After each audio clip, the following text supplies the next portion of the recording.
Loss comes in many forms, and usually in unexpected ways. It can be devastating, leaving you facing an uphill struggle to go on with life without someone you thought would always be there. But life does go on, and even in the deepest despair, we can find hope. Welcome to Grief Relief with your hosts, Doctors Gloria and Heidi Horsley, brought to you by the Open to Hope Foundation, helping people find hope after loss. Well, we got a great show today. We've got such an important topic. We're going to be talking about forgiveness today. We've got Fred Luskin on, and then Rhoda Stearns is going to be with us. Well, let's get started. Welcome, Dr. Fred Luskin. Forgiveness seems to be a place where people get stuck. There's something very challenging about thinking that I myself can be harmed, and yet down the road that's not going to be my story anymore, that I'm not going to identify around it. And one of the ways we resist that is by blaming people and by just holding on tight to our pain. Different offenses require more time depending upon the degree of harm that's been done. But after a while, unfortunately, because of the way our brain is wired, if we continue to repeat the same old thoughts and feelings of how terrible it is, they create pathways that we can't get out of. And then we become a prisoner of our own negativity. Pathways is a sense of understanding that neurons in our brain coordinate to activate depending on the kind of stimulus. Once you have an embedded sequence, the purpose is to make it so you don't have to think much about it and you can just get upset about it. Right. So if I don't like you and I see you, I don't want to have to think every time what you did that's terrible. So my brain quickly, almost instantaneous, remembers Heidi bad and gets me upset. The simplest way of understanding it in terms of health is that every time you have that response, your body's under tremendous stress. And stress just wears out whatever part of your body is the weakest. The more subtle thing is on your relationships, both with your relationship to yourself and your relationship to other people, but even more deeply on your relationship to life. That if I've been harmed and I can't get past it, then one, I feel a loss of power in myself, that I couldn't cope with something. But two, I carry around a sense of mistrust, that somehow life is going to continue to harm me and I can't deal with it. And so both of those are very corrosive. Forgiveness is an inner kind of quality of letting go. Reconciliation involves another person. So you can forgive somebody and never see them, and you can move back into their house and still hate them.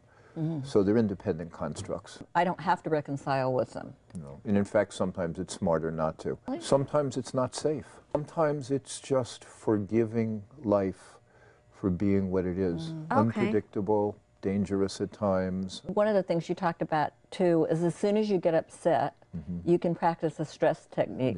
What is it? Yeah, I want It to see doesn't this. matter, but the easiest one is just to take a couple of breaths, slow breaths. Just picture someone you love while you're breathing. You're saying immediately, as soon as you feel it coming on? The explanation is you're counter-conditioning the stress response. So since we have neural pathways that link our distress and something painful, we have a conditioned response. The second that painful thing comes up, and what you're doing is counter-conditioning that. You're pairing the stimulus now with a pleasant response, and the conditioned response goes away. And one last thing I liked was where you said, amend your grievance story to talk about your heroic activities. At this point now, I understand that forgiveness is simply coming up with a different story to talk about your own life. You just have to shift the story a little bit into people hurt each other. I wish they hadn't done it. People do all sorts of sick and crazy things.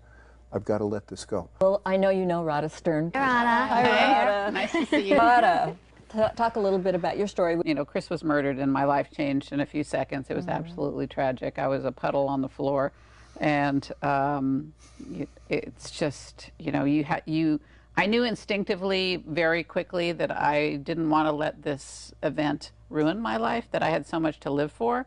And so I instinctively came up with that, or, you know, it was given to me from above, I'm not sure, but it was very clear. And not that I didn't want to just live either, I wanted to thrive. You know, I wanted to have a better life than I did before. It's also a way I can honor Chris, because he had a very short life. You know, I'm fortunate to have a longer life than he is. And so there's so much to live for. You know, I didn't want to walk around as an angry, mean person. You know, it's not in my personality. But how did you deal with the fact that the person who murdered him never got it? That's hard. Well, first of all, I had to do it for myself. I felt like I was put into a relationship against my will, you know, with the perpetrator, Mark James Taylor. And that I had to come up with a place that I was comfortable with this relationship because, you know, every anniversary, every birthday, every time I think about Chris, he comes into my mind because he took this most precious thing from me. So I had to find a place in myself where I could have this relationship be peaceful. So the first thing I did was forgive the event. It was like I had to, you know, find a way to digest it so it was soulful. I sat down with him and had a victim offender dialogue that was very formal. And I left there. My mother always used to say, Rada, give people the benefit of the doubt.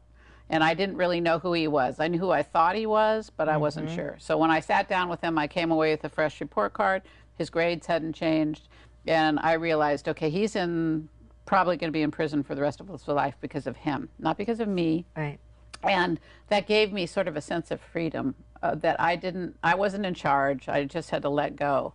I don't feel stuck on what's happening with him anymore. I feel like, you know, I'm here, I'm living, I'm doing good things, and Chris is happy and I'm happy. Yep. I have a choice to have a pleasant, wonderful life or to be depressed for the rest of it and, you know, stay in bed. And I think I choose one. You're giving this person a lot of power if you're letting them continue to destroy your life, right? Yeah, and actually, a friend of mine who was an attorney said that to me. He said, Rada, don't let this person take more than they've already taken from you. Okay, so it's just happened to me. How long is it going to take me to get to where you are? I like where you are. One of the great joys in my life now is that I feel like, and people have told me this, that I represent hope for them. So they see me smiling, having a positive life, and they know that that is somewhere up, you know, around the corner for them, maybe, you know, and everybody does it differently. Everybody is unique in their grief.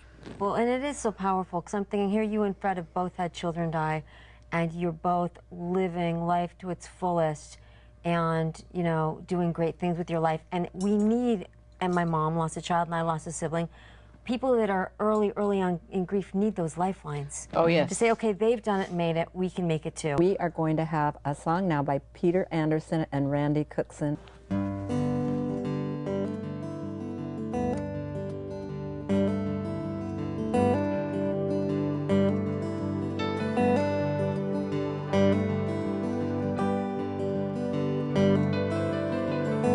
Lord, send me an angel,